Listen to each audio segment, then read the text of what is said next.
And here we go. Hi everyone, welcome to Jewflix episode number 6. My name is Lara Gilkarov. I am from Vienna, Austria.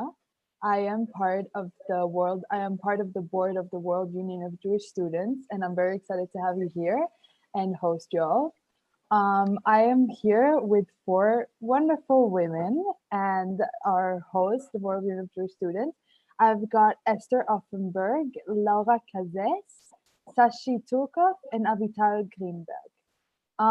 Why don't we go ahead and you girls can introduce yourselves. Let's start with Laura from Germany.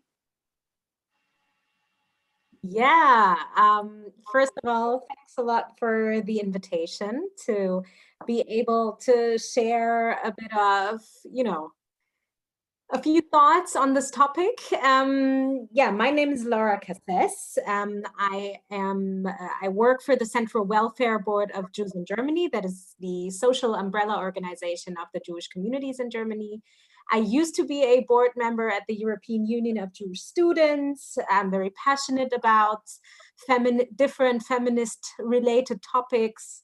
Last year, I was very glad to be able to contribute to the first Jewish Women's Empowerment Summit in Germany by kind of designing the concept of it on behalf of the Jewish Student Union in Germany. That basically was a conference for 120 young Jewish women, and we explored a bit what women's empowerment and feminism can look like in a Jewish setting, in a young Jewish setting. And that's basically it from my side. And I'm looking forward to be part of this interesting conversation.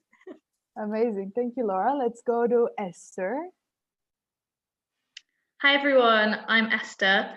So I'm currently the president of the Union of Jewish Students in the UK and Ireland. A bit about WUJS, I guess you understand like the background of where I'm coming from. WUJS, we represent over 8,500 Jewish students in the UK and Ireland. We're the oldest Jewish student union in the world, which is like a huge thing that like I'm so proud of. We're actually now in our centenary year, so 100 years, yay. And kind of a bit about how I got there. So I come from an Israeli family. I grew up in Berlin, and then I went to university in the UK where I discovered the Jewish student life activism world and really loved it and kind of got lost in it. So that when it came around to maybe wanting to run for WUJS president, I just went for it, and it was an amazing opportunity to give back to kind of Jewish students, everything that I've always experienced, and kind of do my part and help everyone. I'm also on the WUJS board, which is something very cool. I got voted on at the last WUJS conference in December, January. So relatively fresh, but exciting times ahead with the new board. Also thank you so much for having me on this panel amongst all these amazing women, and I'm very excited for our discussion and thoughts. Amazing. Thank you so much, Esther. Let's go to Sashi Turkov. Hey guys, my name is Sashi Turkov. I am from Vienna. I think I'm a little bit younger than most of the girls here. So I'm 19. I finished school last year. And the past months I've been in Tel Aviv, and I was volunteering in an organization which is called Alifelet that helps families from asylum-seeking communities. And I worked with children there, and I did a lot of art and music and stuff. And before that, I was very active in the Jewish youth organization Hashomer HaTzair. I don't know, maybe some of you know it. And through being a madricha, a leader, and there I got into this topic. So I got, like, I think I was 15 when I became a madricha, and this was the time where I actually got confronted with it and with the inequality of gender and stuff. So it started during that time, and yeah, it developed since then. And I'm very excited to speak about this. Great, thank you very much. And our last person on our panel, Avital Greenberg, also from Germany. Hi, thank you for having me as well. I am Avital, one of the board members from JSUD, the Jewish Student Union of Germany. And within the student union, we are the representation of, obviously, the Jewish students in Germany. I am responsible for also the women's department. Basically, it's the social and welfare department, having one subgroup, which would be the female empowerment. And actually, the journey started very similar to Sashi, because I realized systematic problems within our Jewish community when I started being a madricha and noticing a lot of problems and a lot of issues within our community when it comes to gender, to female representation. And that was the start of my kind of eye-opening journey, which is now stopping at or being at the JSUD. And yes, what we basically do is looking for a strong female Jewish young voice within the Jewish community, but also outside of the Jewish community, bringing our narratives to the German community. Amazing, thank you so much. That's great. Okay, so the topic of our conversation of our virtual panel is going to be young women leadership in Jewish communities and wider communities. So how do women live in Jewish communities? How are they empowered? How are they maybe not empowered? And all of these things. So I'll go ahead and ask my first question. I'll ask all of you, how can the terms Jewish religion, so religion in general, and your Jewish religion, and feminism coexist? How can these two terms coexist, exist in one? How can you say them together? Why don't we start with Esther? I forgot to unmute myself.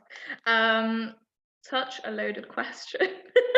So I think the first thing that comes to mind actually when you ask that question is, to me, the distinction between Jewish religion, actually practicing religion, and then maybe the wider sense of cultural, social, all the other beautiful aspects that come with the term Judaism. In a religious kind of perspective and feminism, that's definitely something that I've always grappled with. That's always really fascinated me, from when I discovered I don't know if any of you heard of it, JOFA, Jewish Orthodox Feminist Alliance, when I discovered that in my teenage years, and I was like, oh my gosh, there's an organization for my questions. And what I found kind of the silver lining of that question is, a lot of times it comes from wanting to be involved, wanting to be part of the community. A lot of times what I find is not misconception, but the way that feminism is portrayed is just kind of people causing problems and just wanting to have a loud voice for the sake of it. And actually it just comes from, I really care about this, and I really care about you and this institution, this organization, and I want to shape it the way that all of you are shaping it. So just give me a chance, let me be part, and don't already institutionally discriminate against me or exclude me. So kind of those are a lot of questions, but I do think that that communities are getting much better. There's also lots of grassroots movement, which I'm finding really interesting, partnership minyanim and halachic egalitarian stuff, all kinds of niche stuff in the Orthodox world. And then kind of on a wider sense of just Judaism and feminism, how can that coexist? I think that's a really interesting learning curve that a lot of our communities are still on, even though those conversations have by now started a long time before I was even in them. Like, to me, it's still a current thing, and I've been dealing with it for a few years, but so many other women have been raising this topic in so many ways before me. And it's always new problems that come up. In the beginning, it's just having a woman in the room. Now it's how many women, and are our voices even heard, and young women in leadership and all kinds of stuff. So I realize I'm only raising questions, but that is also because I don't have the perfect answer, and I'm actually really interested to hear what the others have to say. Thank you, Esther. Avital, do you want to answer next? Yes, thank you, Esther, because I'm totally with you. But additionally, I think that we actually need to look even deeper by acknowledging that the Tanakh is written by men, addressing men, and in a male perspective. And even if the topic would be or is women, and it is like there is a lot of discourse about women, it's talking about women without talking with them, or just even representing them. And I think that would, for me, that's the first step, acknowledging that, and questioning what does it mean that men discuss women, their nature, their behavior, their needs, and how does it make us feel as Jewish women? Because I have the feeling that very often that's the discourse that gets lost, because we have to start with ourselves and with our community and without uniting Jewish women. And also, I think owning this history and this past is very important. Accepting the fact that I kind of like tried to explain in my personal perspective, but then giving this a female voice and giving Judaism a female voice. I do believe that we need to rewrite the position of Jewish women within our own religion, within our own community. That's great. Thank you so much, Avital. Tashi? Yep. What you said, Avital, is very important. The rewriting that you said. I think in general, when we talk about religion is something very, very old, very ancient, very strong and deep in our heads and in our communities. And I think it's very, very important to think about how much we stay on that tradition. And I'm saying especially the word tradition because it is, a lot of the times tradition has a positive connotation to it. But I think that especially in religion, we need to rethink every single tradition and rethink every part of it that maybe is not equal for both of the genders and why we still do it. And I think this rewriting of tradition is very, very important. And Judaism for me personally is first of all not the religion, it is the community. And I think we can rewrite the community. So amazing. Yeah, that's what I wanted to say. Amazing, thank you. Now our last person, Laura, do you want to answer the question? Yeah, sure. I mean, there's so many interesting and important things have been said.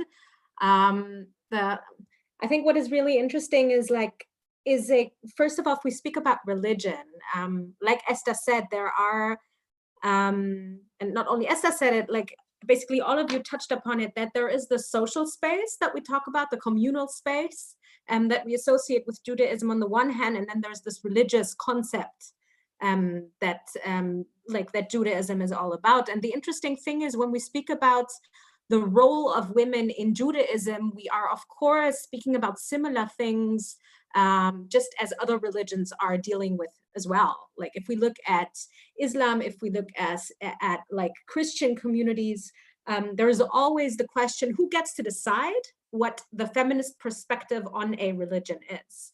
And I think what, besides the very self-critical or the very critical own perspective that we have to grow within ourselves in order to also find out, is this a practice that I'm comfortable with?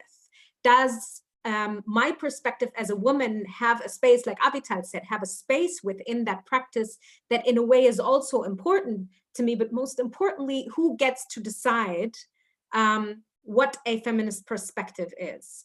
And the question oftentimes is, which kind of voices do we let in that? Can we as a Jewish community accept that there is an Orthodox feminist perspective, like Jofa, for example, or even more Orthodox communities that would claim for themselves that they have an Orthodox views on very rigid traditions, and at the same time say, acknowledge that, for example, liberal Judaism had a very disruptive sort of rewriting vibe to or energy to what we consider tradition. So I would say, like, the most important thing in this is when we ask ourselves whether religion and feminism can coexist, the question lies upon us, basically. It lies upon the question is whether we want to have both of it in one room, essentially. Do we want to have a narrative that is both religious because it's important for us and both feminist because it's important for us? And then at the end of the day, it's on us how we basically design that kind of space. Yeah, that's great. Amazing. Thank you so much, girls. The next question would be the following. So what could be obstacles to female empowerment in Jewish communities around the world? So I think that most of you already answered that question more or less, but please, if somebody has something to add about obstacles, about things that could prevent you from really being as empowered as you would like to be, also if it weren't a Jewish community. So Sashi, maybe do you want to give us something on that? Yeah, so I just want to maybe say it again a little bit different, what I think Avital said already.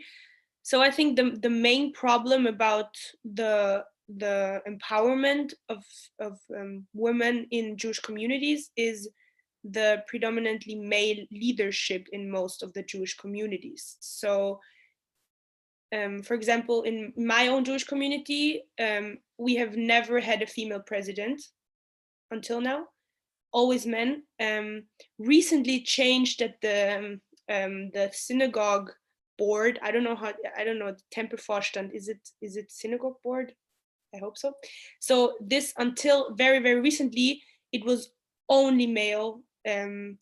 So in general, I think the biggest obstacle in the communities are that the female voice doesn't have enough space, or doesn't have space at all, and yeah, no representation of 50% of the community. So it's just, it doesn't happen. It doesn't even have the possibility to happen.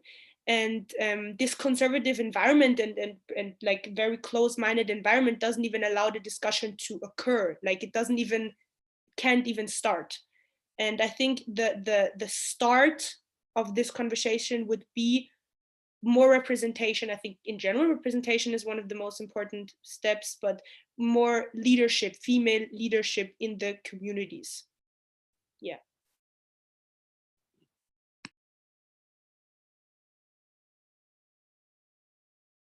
Sorry, I didn't unmute myself. Avital, do you have something to add maybe about that to the question?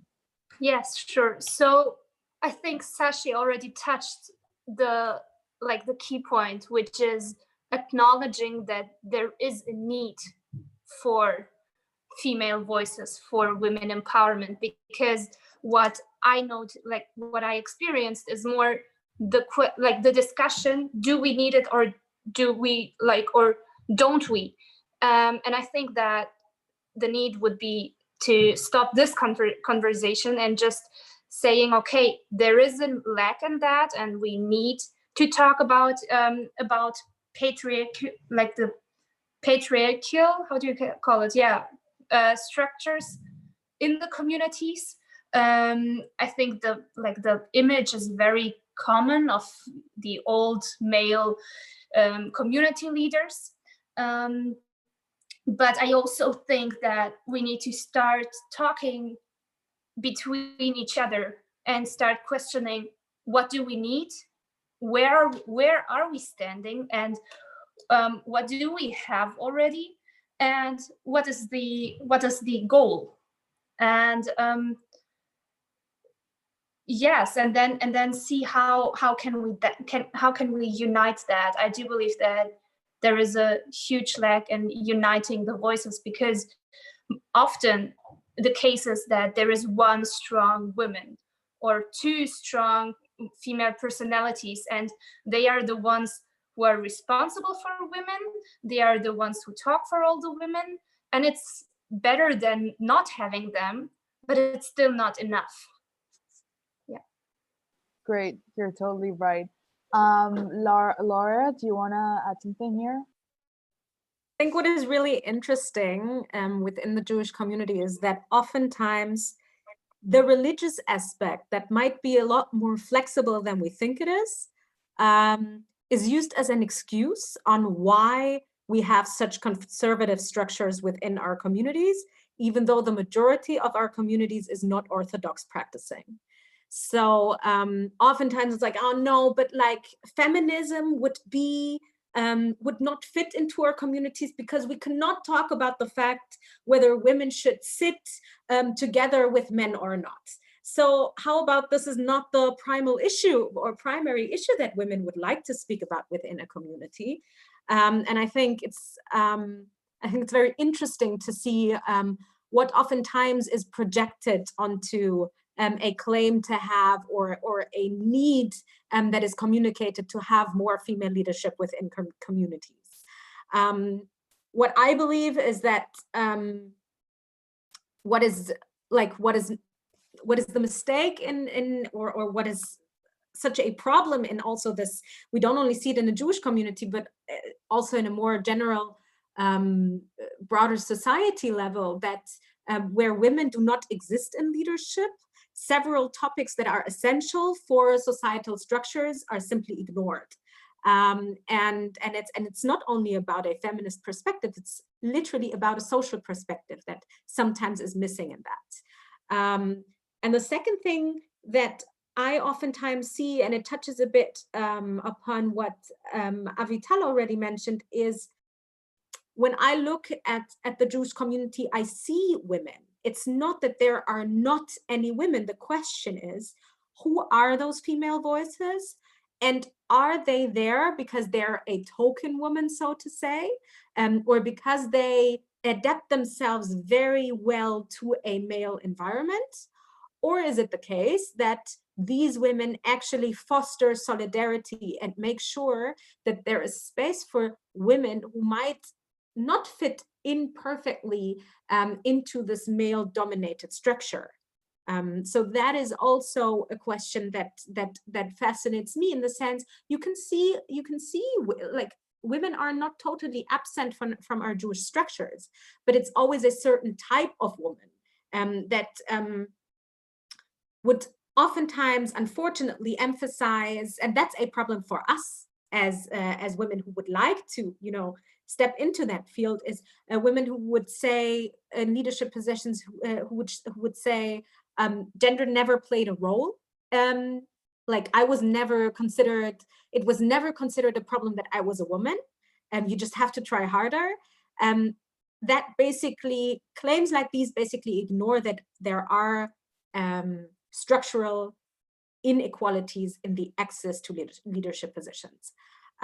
So we do not only need female leaders, we need female leaders that basically openly disrupt and acknowledge the fact that it is more difficult for women to get into these positions, and not play as if it was all super easy, and ignoring the fact that there's still the only woman in the room. Yeah. That's what I think, that's what this panel is for, and that's what these conversations are for. So that's amazing. Esther, would you like to finish off with the Yeah, I'm seriously inspired by all of you. Just kind of to add on a little something to all the like also necessary things everyone already covered.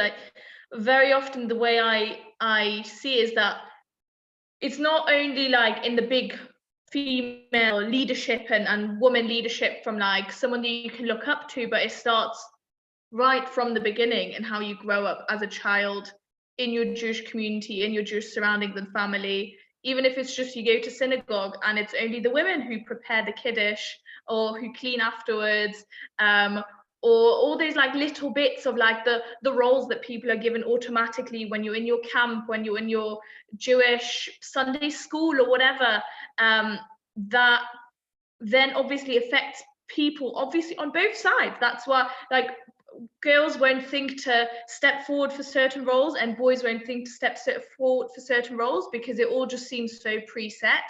And then when we get to an age of like teenagehood, young adulthood, when you kind of the world is your oyster and you can finally get all these opportunities, a lot of people won't even see it as a possibility, and those that do go for it have to prove themselves 2 and 3 times over just to be accepted as the most basic role of responsibility in their community, in their board, and constantly assert their right to be there. That's all for me. Amazing. Thank you so much. Thank you for this question. We're going to move on to the next question. So what I wanted to ask you is, we know that you guys are very involved in your communities and very involved regarding this topic in your communities and in whatever you do. So I want to ask you, for the public and for whoever is tuning in right now, what are ways to fight these obstacles that are presented to us, like with men's leadership and everything? What are ways to fight obstacles and feel empowered in the Jewish community? And if there are like testimonies, situations, or like project achievements that you have done where you can share with us so that people that are watching today can take that back to their communities, please feel free to do so. And let's start with Avital, because I know that you've done something great with Laura. Okay, thank you. So first of all, yes, as we are working on the Jewish Women Empowerment Summit, and with like about not just about the Women Empowerment Summit, but also working very intensively on women's perspectives and women empowerment. Of course, there are tons of issues, and I think that they start very similar to other issues. So for me personally, it starts with talking about it, and it starts by setting a clear rule that it's not annoying. It's not how actually Esther already mentioned. It's not the pain in the ass. It's something we need to talk about and something we are passionate about. And I also believe that within that comes the visibility. I think that especially as student unions, we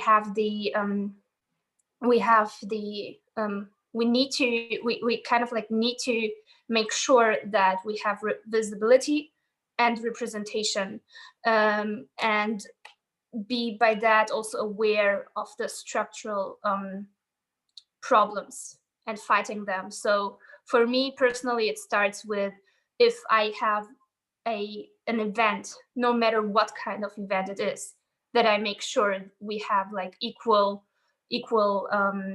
partners or equal people on the panel, whatever. I think that realizing that in every topic there is gender included and gender is everywhere, for me that's the start, and that's something we are very aware of in the at JSUD. Also, of course, like besides the summit, we did several 10 years seminars, but I do believe it's very important not just to have a representation to the outside, but also have a person of trust at the inside for the student union, for the communities, and include and educate like the women, but also the men, and make them our allies. That's like very basic work, but we are still at the basic. We are still at the basic, and we need to start there. That's my approach right now. Great, that's great, and I totally agree with you. Can we go to Laura? Yes, sure. I mean, Avital has been speaking about the Jewish Women's Empowerment Summit already. I would like to start a bit more on a personal note, because I think the topic of feminism as a woman has to be acknowledged as a very personal one, and something that is also a let's say a fluid experience, so to say, because no woman is born a feminist. It is often tied to personal experiences or to, I don't know, a like political shaping, but certainly really tied to a very personal perspective on the experience of being a woman. So I think in a Jewish setting, let's say in terms outing yourself a feminist sometimes is a bit like outing yourself being a Jew in a classroom full of non-Jews. It's a bit in terms of oftentimes what people project on feminism. It's of course not the same, but in terms of what people are projecting on feminism is what you have to represent in the moment you say that you have feminist views. And what is neglected by that is that feminism is not something, is a diverse perspective on different issues, and is about many perspectives on different issues. And I think that is something that has to be acknowledged. In terms of my personal growth, I would really say that what helped me personally also understand what space that has in a Jewish setting is really to have mentors and to have trusted people who understand why my gender in a Jewish setting plays a role and plays an important role. And I cannot simply leave that out of the room. And that's something that I really had to understand, that this is missing within our structures, that the roles of women in a Jewish setting can and should be thought a lot more in a context of solidarity, in a context of guidance that are not only tied to strict traditional roles, but also to us as women with different perspectives and needs and such.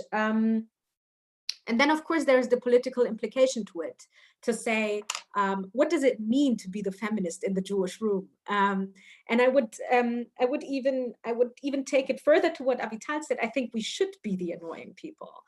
We should be the reminders, and because we are anyway.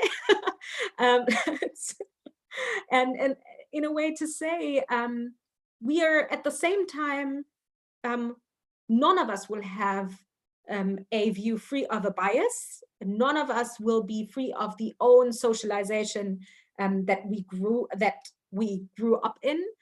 So none of us is the perfect feminist. At the same time, we can still say, or none of us will be able to fully prevent that there is a panel that is not 50, not even me, like it's like that is not 50-50 equal by speakers or things like these, but we can raise awareness to it so that everyone that is involved will next time think, oh shit, we didn't think about that.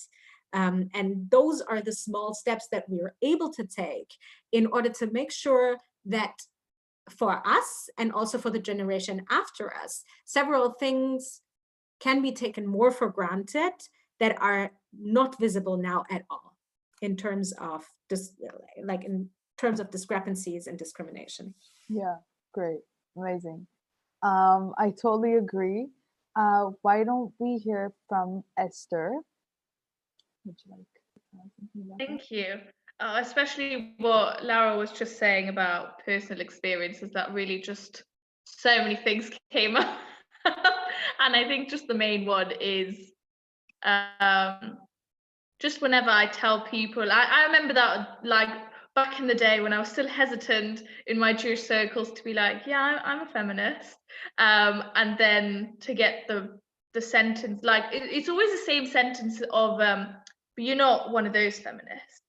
And I remember in the beginning being like, what do you mean? Like, and at this point, I've heard this sentence so many times that I'm like, yeah, I am one of those feminists. I'm every single one of those feminists, because it's a really cool collective to be part of. All we want is fucking equality and empowerment, and that's all it is.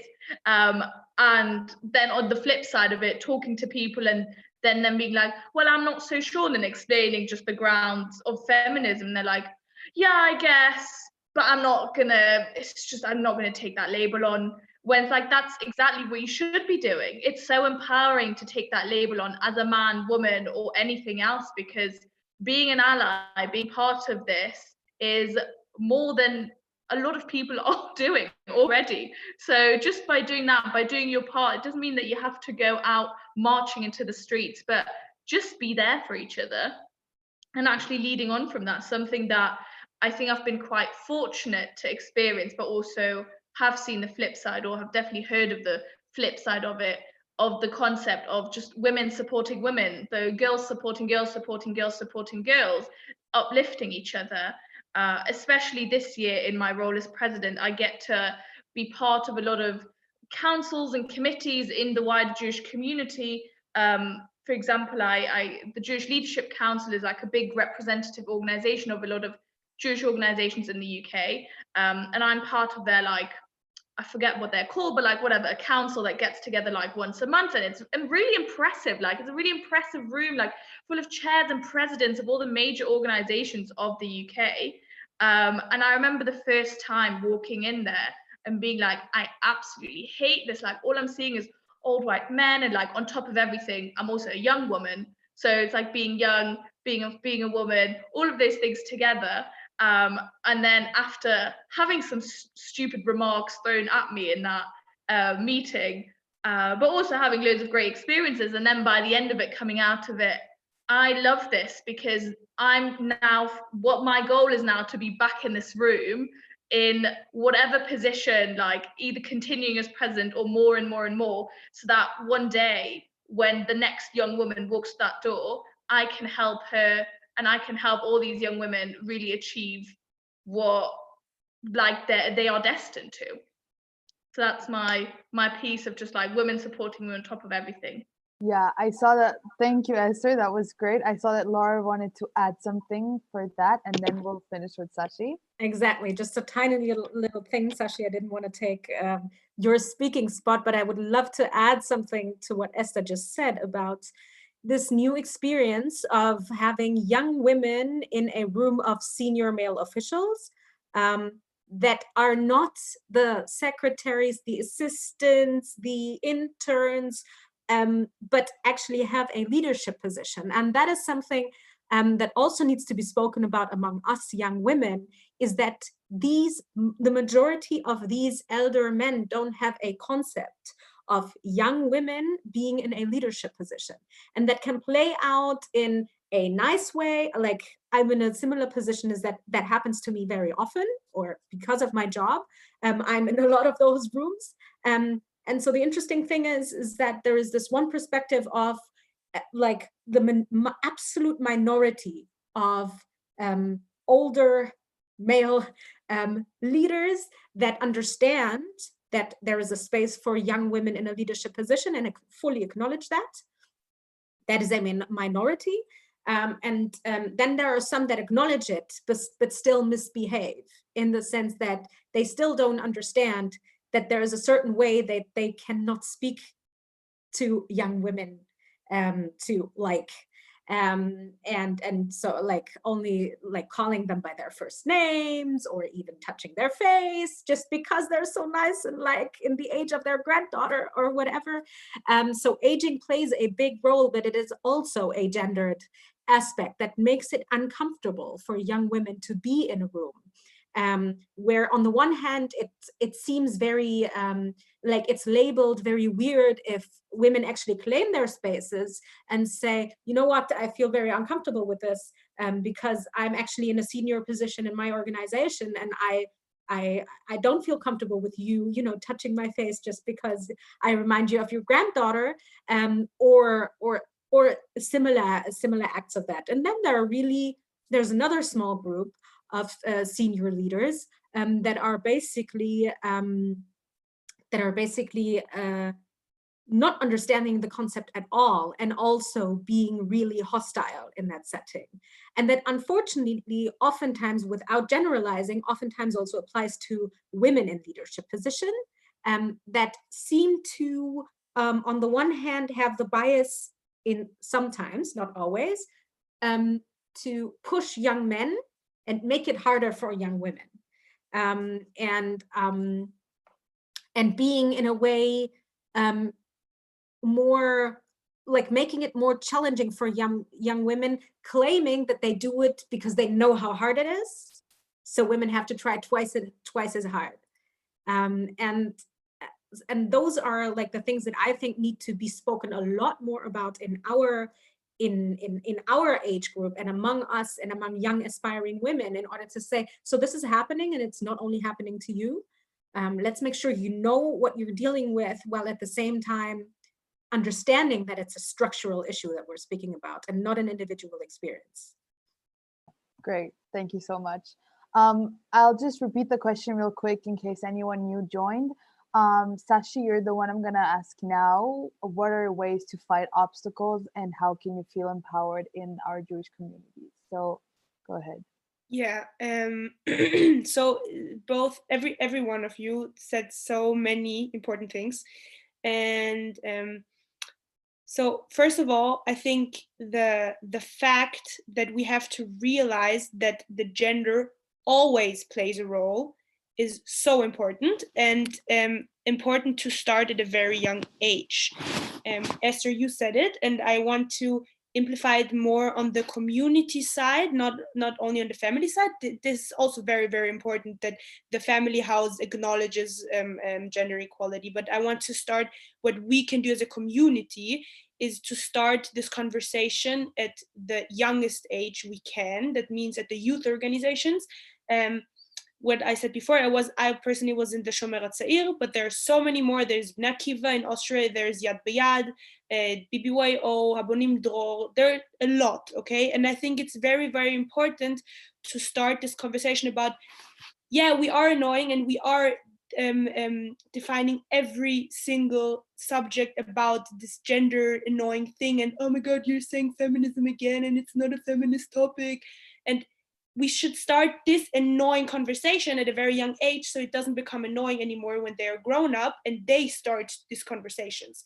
So I think these issues that we had, that you said, with the leadership, that we feel uncomfortable with white old men that view us as something else than we are, that view us as something minor to them. So all this acknowledging of everything you said should start at a young age, and actively showing that female leadership is a necessity and a topic that needs to be acknowledged, not only as like, yeah, it's perfectly normal that we have the women who are strong and leaders and leaders.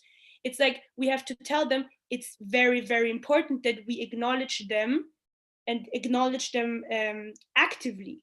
So that is the one thing. And the other thing is that the experience, my personal experience, that I was so many times the person who was so annoying, and oh my God, you're another time, like another conversation about feminism, and no, I didn't mean it like that, and it was just a joke, and you know it, you know everything that, like, I think that every experience I had, every single one of you had.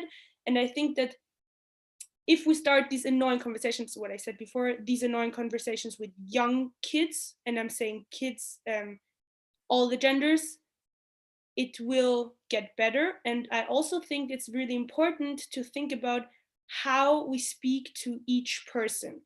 That means that I think that you need to change. I mean, the goal is always the same. The goal is to make feminism or equality an understanding thing, and to make the person you speak to understand that this is necessary.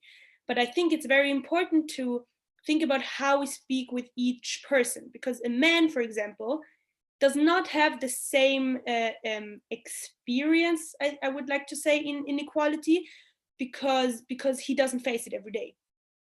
If I speak to a woman and I start explaining something to her, I will know that she experiences sexism every single day, 24 hours a day. So I know that I can start somewhere else. That means that we can be with the conversation somewhere else, which it doesn't mean it doesn't mean that the man has not the same responsibility for the topic or for the problem.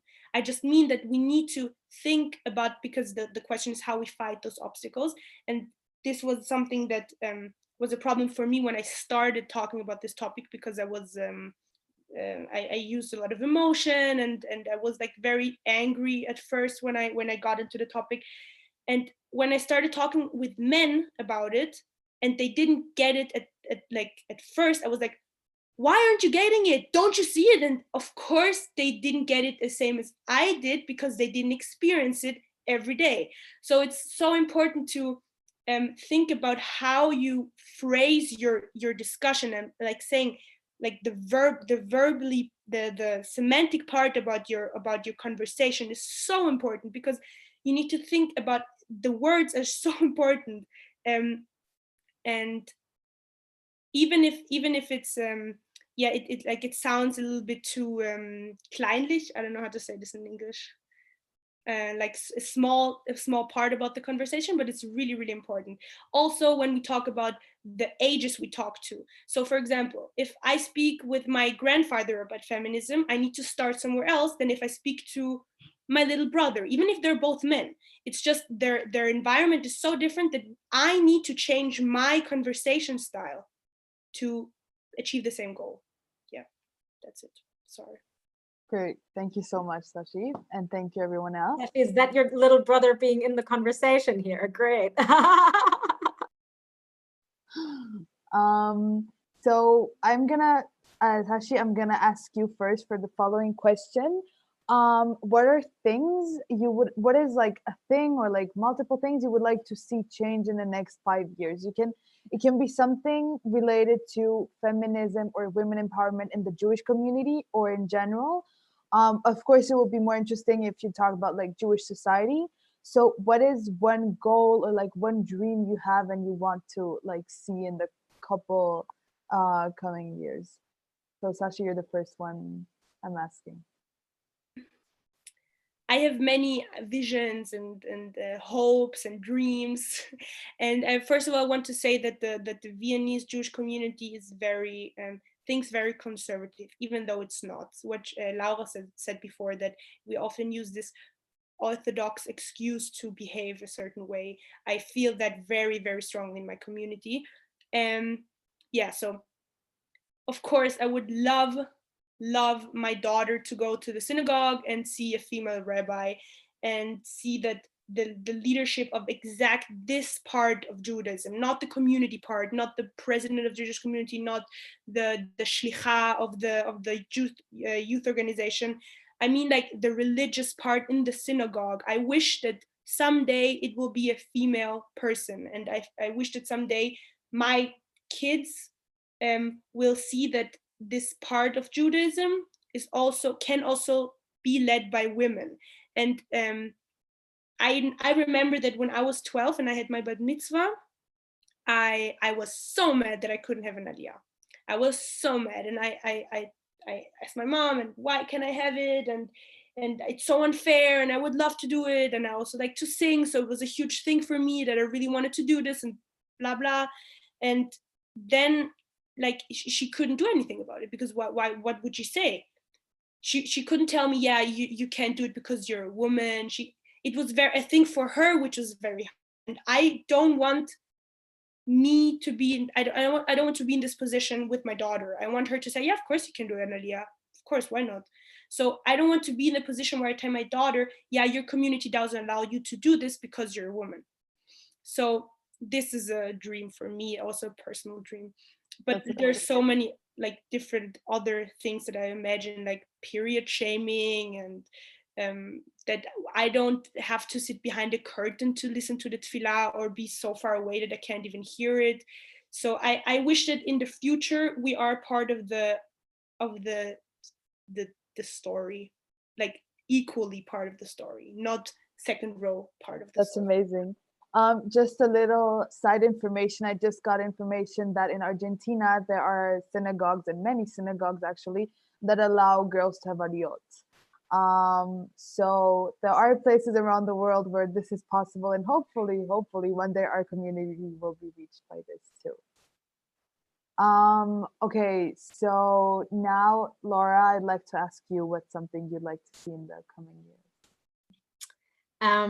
Yeah, I think I love what Sashi said. It's interesting that, I don't know, I grew up with this concept that, like, I didn't grow up in an Orthodox family. I grew up in a traditionally leaning family. So for me, the idea that, so like the thought process in our family is very progressive and liberal. And at the same time, for me in my youth, I had that concept that it's okay that in Judaism that there are different roles assigned to men and women. So for me, it was rather kind of a relief that I didn't have to, because I was a bit more shy when I was a younger kid. So for me, it was kind of a relief that I didn't have to have an aliyah, which is also like now, from an adult perspective, an interesting way on why I didn't feel empowered enough to do it. So that's also on whether that might have been the case, and why I was actually relieved that I didn't have to do it. What I would be wishing for within the next 5 years is, and I think that's something that we're actually currently working on by, for the first time, really creating collective spaces where a collective idea of young Jewish feminist perspectives can arise. And of course we could say, why don't we discuss more in this setting right here? And why do we agree so much to each other? But I think it's actually already quite revolutionary in the sense, and we saw it during the Women's Empowerment Summit, and we see it here, and I saw it at WUJS, and I see it at also the German Jewish Student Union, is that those spaces where women, actually young Jewish women, talk to each other about their feminist views, gives them a first moment of collective experience. And that is actually very empowering in itself already. Like, if I speak about me, it gave me so much to feel that there's so many women out there that to whom the Jewish setting is very dear, and at the same time who feel that there's something missing. Like, that is already very empowering in itself. So I think what I would wish for in the next 5 years is that and what we're actually working on, is that these kinds of spaces actually become more visible, they become more diverse, they can allow themselves to become more disruptive and more, I don't know, revolutionary, if you will, and really make sure that there's a concept of diverse Jewish feminism all around the world, while for example, in Argentina, there are less religious obstacles within a lot of the communities. There, of course, is still a social or a communal obstacle in terms of conservative structures, oftentimes, or wherever in the world you look at. Even progressive communities have issues with gender disparities. So that's something that I would wish for. And I would also wish for, within the next 5 years, to also see male allies really do the work and take it one step further. I mean, there are many men young men within our communities who say, yeah, I'm a feminist as well, but they're not taking it a step further. They're not actually making the effort to look around themselves, to make the work to look inside and really see what kind of biases they grew up with, they're still following. Even they might not be wanting to do it, but really to go take it one step further and really do the work, and not only claim that they're feminists, but also really try to work with the kind of biases they're still following. And that's a work for all of us, certainly. Great, amazing. Thank you. Let's move to Esther. Thank you. I feel like that's like a huge question, because also in a way 5 years actually isn't that long. Like if you think about where we are now, at least if I'm talking from the UK perspective, like representing the UK union and all of that, it's taken us like 100 years to get to where we are now.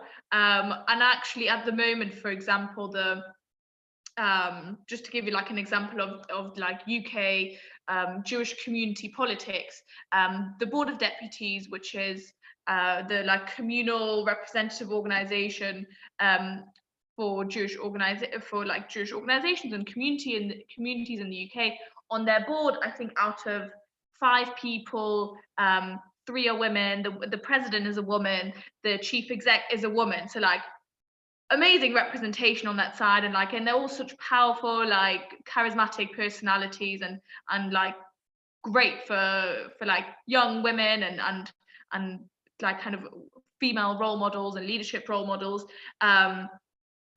But it's all just so slow. It's all just so slow, and like that's why it gets so tiring sometimes to talk about it, because you feel like you're just like doing the same thing again and again and again. You're just like pouring water into that like bucket, but it's just like there's like a tiny hole at the bottom, so it just keeps flowing out. But so one thing that actually came to mind when you posed that question, one thing that we run in WUJS every year is it's called Liberation Conference, and it's like a day for liberation groups to get together in a safe and brave space and like have cool sessions, create networks, learn from each other, take that back to their campuses, and that's women, but that's also LGBT, disability, people of color, working class. And it's an incredibly powerful space, and it's one of my favorite things that we do at WUJS. But at the same time, it's kind of sad that we're still doing it. It's happening every year. And same with like these conversations that we're having. Like I feel so empowered listening to all of you and so inspired, and I absolutely loved it and like lost myself sometimes just like listening to all of your answers. But at the same time, like how sad that we're still having these conversations, that we're still having all these amazing like summits and cool things, but that like it's still all in the process. So like I guess an ideal thing is that we can stop having these conversations, but at the same time they're like cool things to have. So like that side of it. And in relation to like the Liberation Conference that I was talking about, to see it in a more what Laura was touching on, in a more ingrained way in our communities. The way that I'm perceiving it a lot of times in the UK, it's very often it's there somewhat, but it's very much surface level.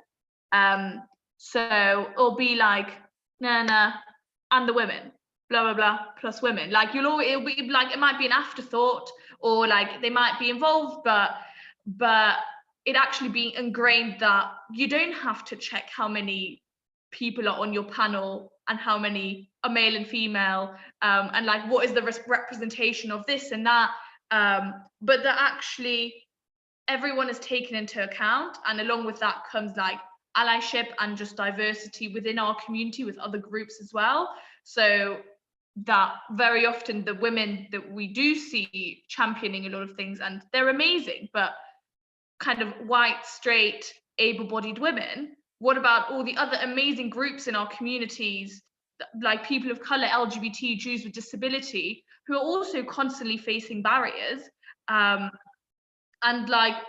basically not getting any further, not getting the support, the thought, the voice that they deserve, just like everyone else.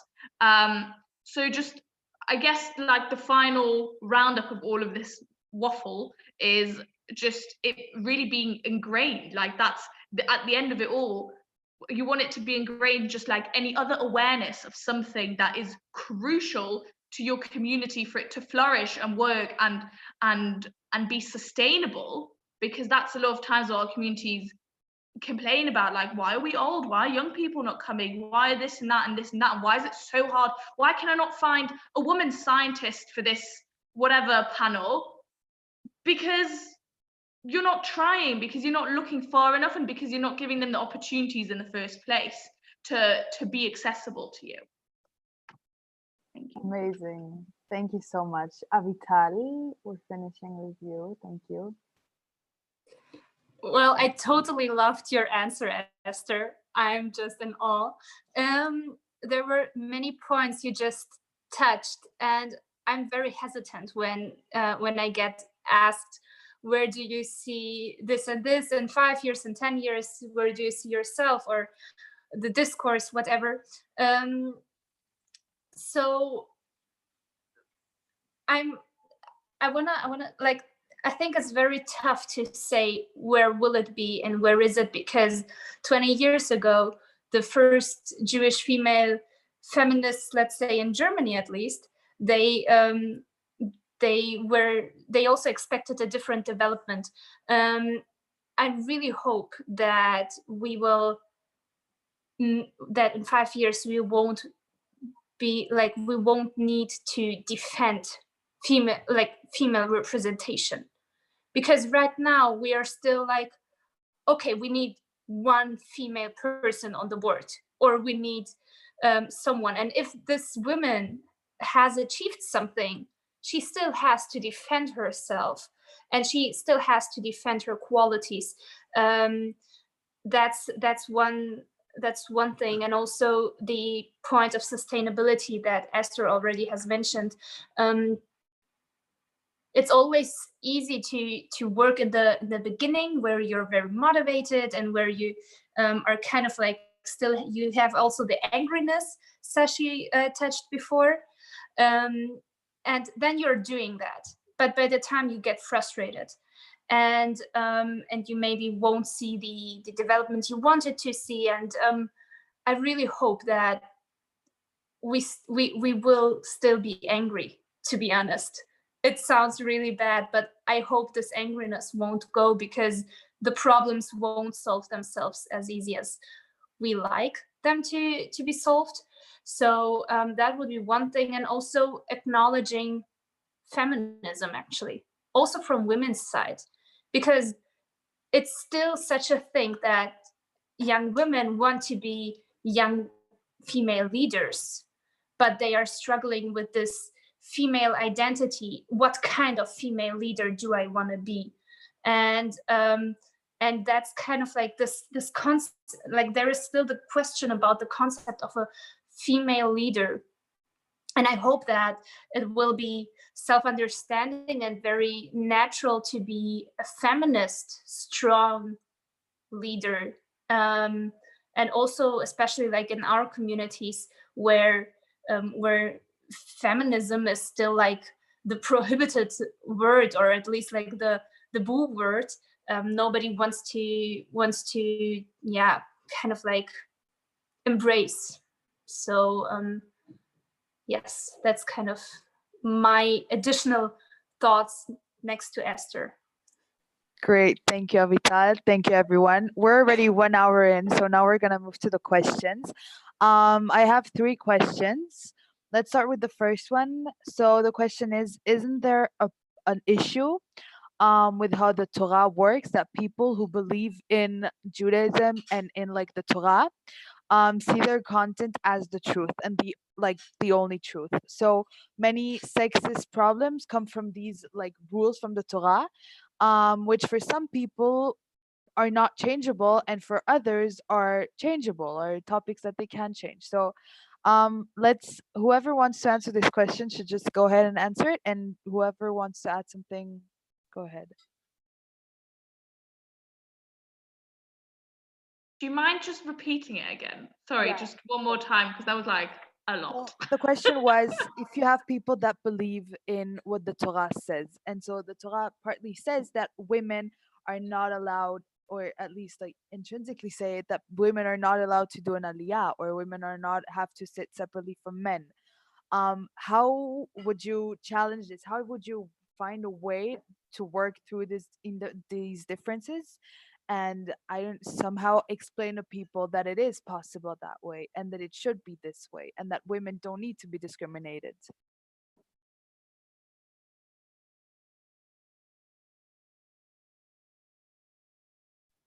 So whoever, Laura, you can go ahead. Whoever wants to answer. I think it's a difficult question, but there are two ways to look at it. First of all, I think if we, and Avital already mentioned it before, and also Sashi touched upon it, that if we want to, as women, like, and at the same time be able to feel the rage about certain things, you know, and on the other hand, also find our very own connection to this tradition, to not have it taken away from us. That is also something that is also kind of tragic. Like, I mean, who gets to keep it in a way? Do the people who are already dominating the sphere are they keeping it, or is there also space for us?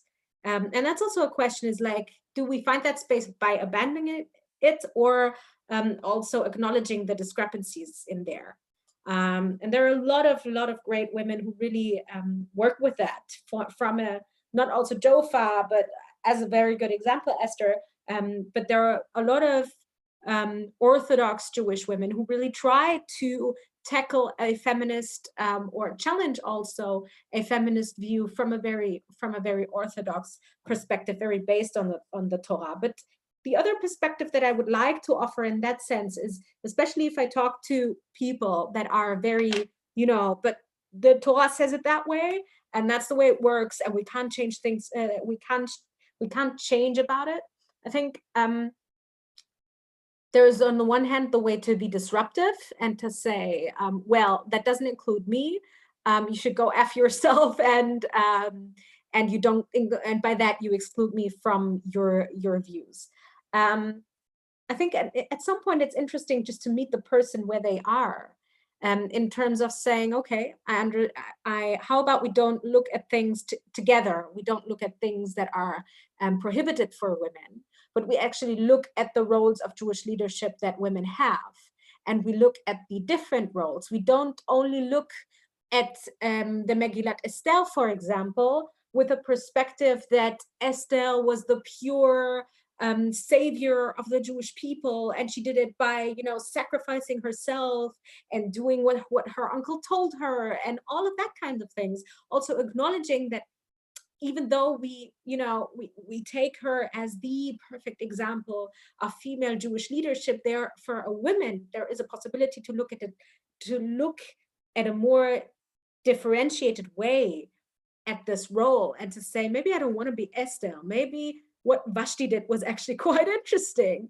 and just as an example, or to look at other women, like in the Torah, and look at their roles, and where in some cases they might have also been neglected, and really look at that together, and instead of looking at all the things that are allowed and not allowed, because we would be in that setting, we are in a situation where we're discussing again whether people are born with certain traits, or it's a matter of biology, or it's a matter of education, or it's a matter of the family household, and I think with a few people you just won't get there. People just won't accept that.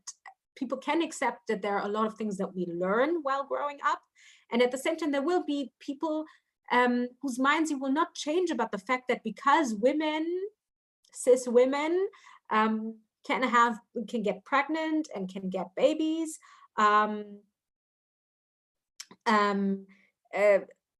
like that already changes a lot about women. I mean, with some people you won't change that perspective. So how about just speak about things, you know, that on a level of discussing the Torah, basically gives them an access to the perspectives that we have on these kinds of things. Amazing. Is there someone else that would like to add something? If not, we can go to the next question. So the next question was about positive discrimination. So let's say you're a female employer and you want to employ someone, and you have a woman and a man. Would you rather choose the woman, even if she's not as qualified as the man is, in order to have a certain ratio of women and men in your firm, or in wherever you're working? And again, whoever wants to answer can just go ahead and unmute himself and answer the question of the 4 panel speakers.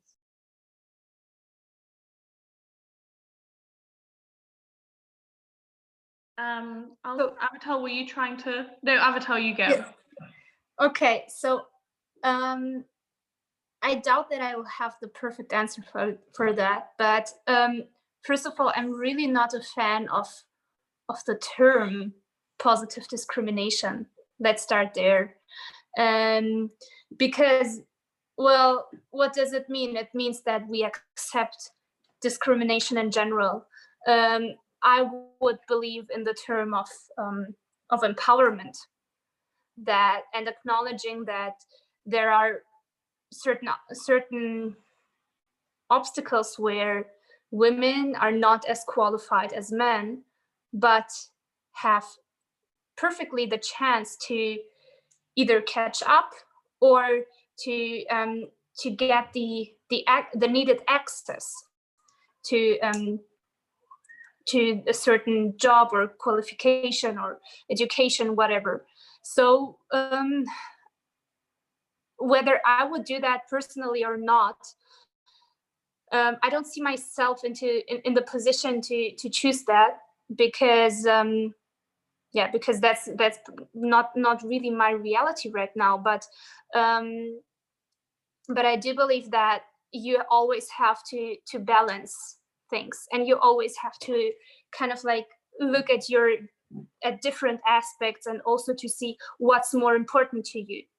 And for me personally, looking at the societal development, and also looking at the development in our community, I would think, like, I do believe that it's way more needed to get more women's perspectives and voices and positions into the community than I don't know, having a man there. But again, that's something very individual, and not very easy to answer. And still, it's connected to a lot of questions. It's connected to the law. It's connected to the reasons. It's connected to so many more things. That's very tricky, to be honest. Okay, thank you so much, Avital. That's great. Esther, do you want to add something? Because you wanted to... Sorry, my Wi-Fi just cut out. Were you talking to me? Yes. Yeah, I was. Okay.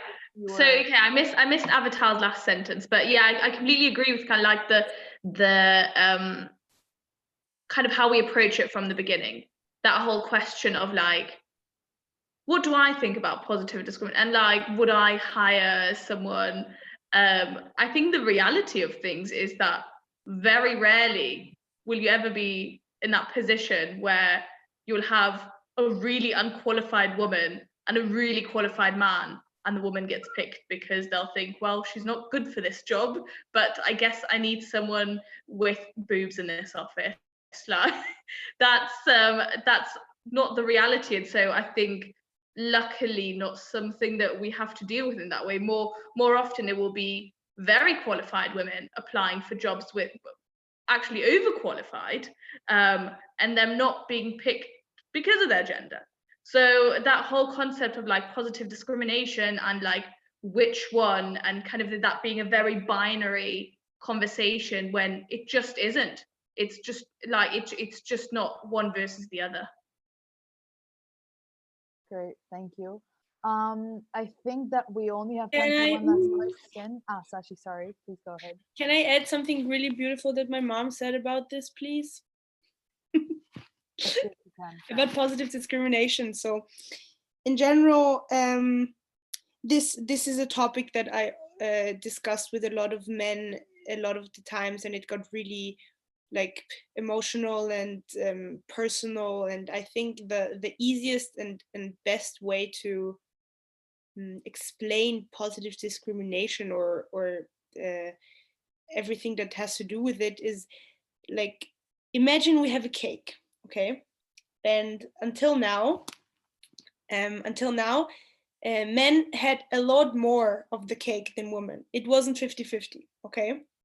So for centuries and for a lot of time until now, actually, or until let's say the 70s, where it started kind of, men had a lot more of the cake, and they were used to this amount of cake, and it was the status quo that this was the amount of cake that men had, and the other part, which was a lot less than half of it, was the amount that women had from the cake. I'm just reminding you, women are 50% of the population. So and when this whole discussion started about that women should be in more leading positions, and the gender pay gap and everything that has to do with it, we actually said, okay, in order to make it half-half, men have to give something up. And of course, it is the fact that in order to achieve equality, men will have to give up parts of their cake in order to make it half-half, which is crazy for if you think about the fact that, I don't know if my mom always says, it's like men today have a lot less rights than they had when in the times of Mad Men, the TV show. Of course, they had to give up a lot to be in the position they are right now, but it still has to be done to achieve equality, and it also it needs sacrifice from the male side. It needs sacrifice and positive discrimination. I also hate this term, but it's we need to achieve to make this process to achieve the goal. So yeah. Great. Actually, that basically answered the last question. The last question was, how will you explain feminism to maybe smaller kids, to people that are younger and don't know all of these terms like gender pay gap and stuff like that? So I think that that's exactly what you were saying, that you have this cake and basically men would think that they have the majority of this cake, but they need to have half of the cake because they're half of the population.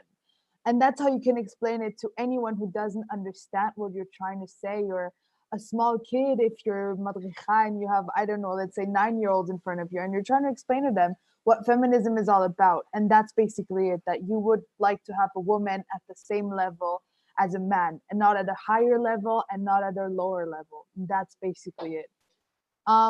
So yeah, I think that's it for today. That was amazing. That was an amazing session, an amazing webinar, amazing women speaking on this panel. I'd like to say thank you to all of you, to Esther, Laura, Sashi, and Avital. And thank you to anyone who tuned in today and who watched us and talked to us, more or less. So thank you so much for being here. And thank you for all your efforts and for your amazing words. I'm sure that this empowers so many people around the world.